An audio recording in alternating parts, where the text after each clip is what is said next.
Hello दोस्तों, स्वागत है आप सभी का हमारे यूट्यूब चैनल में। आज हम 10th का फर्स्ट चैप्टर पढ़ेंगे, रासायनिक अभिक्रिया एवं समीकरण पार्ट 1 पढ़ेंगे इसमें।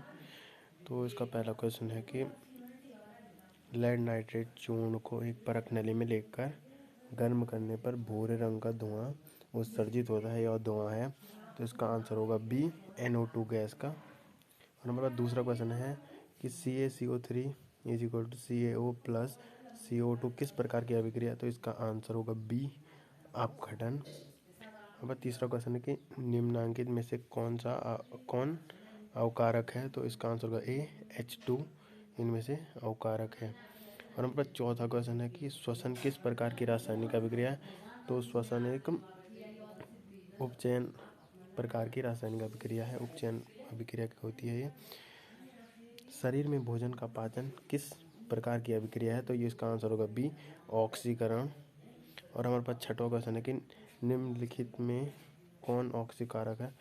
तो इसका आंसर होगा सी, H2S। सातवां क्वेश्चन है कि भौतिक परिवर्तन है। तो इसका आंसर होगा ए, अस्थायी परिवर्तन, भौतिक परिवर्तन होता है। और आठवां क्वेश्चन है निम्नांकित में से कौन ऑक्सीकरण क्रिया नहीं है। तो इनमें से कौन सी ऑक्सीकरण अभिक्रिया नहीं होती। इसका आंसर होगा डी, अवक्षेपण अभिक्रिया ऑक्सीकरण क्रिया नहीं होती है। और नौवां क्वेश्चन है कि 2Mg plus O2 is equal to 2MgO, यह किस प्रकार की अभिक्रिया का उदाहरण है। तो इसका आंसर होगा डी, संयोजन अभिक्रिया। और हमारे पास 10वां क्वेश्चन है कि अंगूर का किण्वन करना एक, इसका आंसर होगा ए, रासायनिक परिवर्तन है। हमारे पास 11वां क्वेश्चन है कि लेड नाइट्रेट तथा पोटेशियम आयोडाइड के विलयन को मिलाने पर अवच्छेद बनता है, इस अवच्छेद का रंग कैसा होता है। तो इसका रंग होता है श्वेत रंग। ए ऑप्शन इसका सही होगा। 12वां क्वेश्चन के निम्नलिखित में से कौन रिडॉक्स अभिक्रिया है। तो इसमें आंसर होगा A, H2 plus Cl is equal to 2HCl। 13वां क्वेश्चन है कि कॉपर चूर्ण को वायु में गर्म करने पर उसके सतह पर कॉपर ऑक्साइड की एक परत जम जाती है, इस परत का रंग कैसा होता है। तो इसका रंग होता है काला। और हमारे पास 14वां क्वेश्चन है कि मैग्नीशियम के रिबन को रेगमाल से रगड़कर दहन प्रक्रिया की जाती है, क्योंकि इसका आंसर होगा बी, मैग्नीशियम रिबन की सतह पर से मैग्नीशियम ऑक्साइड की पतली परत को हटाया जाता है। तो इसका बी आंसर सही होगा।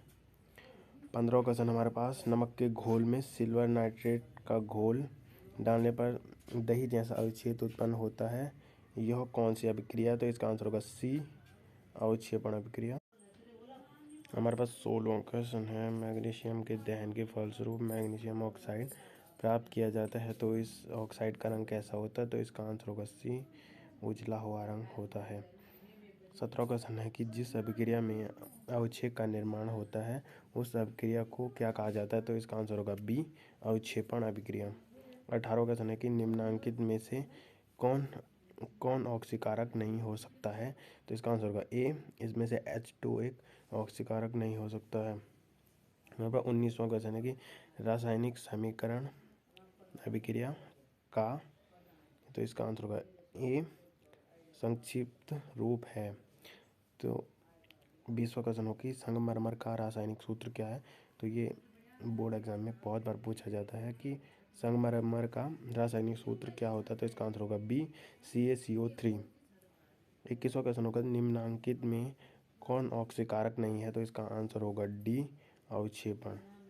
22वां क्वेश्चन होगा हमारे पास, अगर किसी रासायनिक अभिक्रिया में हाइड्रोजन का अनुपात बढ़ जाए या ऑक्सीजन का अनुपात घट जाए तो ऐसी अभिक्रिया क्या कहलाती है। तो इसका आंसर होगा सी, अपचयन अभिक्रिया।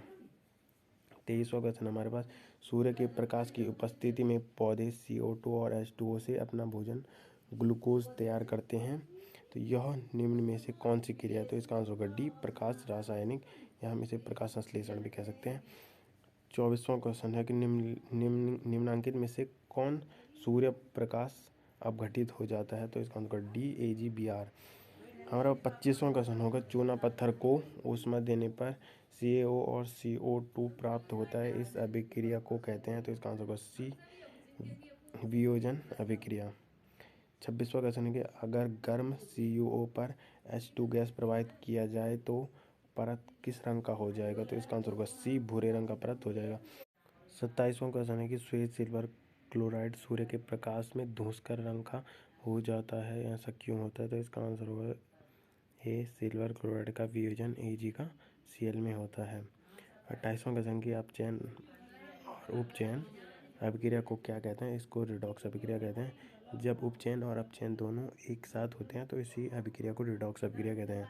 और हमारे पास 29वां क्वेश्चन है कि मैग्नीशियम रिबन के वायु में दहन के फलस्वरूप श्वेत पदार्थ मैग्नीशियम ऑक्साइड बनता है। इस अभिक्रिया में Mg का क्या होता है? तो इसका आंसर होगा बी, इसका उपचयन हो जाता है। और हमारे पास अंतिम क्वेश्चन है कि संक्षारण किस प्रकार की अभिक्रिया है? तो इसका आंसर हो जाएगा डी, उपचयन। तो इसी के साथ आज की वीडियो को एंड करते हैं। और अगर आपको वीडियो थोड़ी सी भी अच्छी लगे तो वीडियो को लाइक और हमारे चैनल को सब्सक्राइब करना मत भूलना। और हम इसका दूसरा पार्ट लेके जल्द आएंगे। तो तब तक के लिए जय हिंद, जय भारत, जय उत्तराखंड।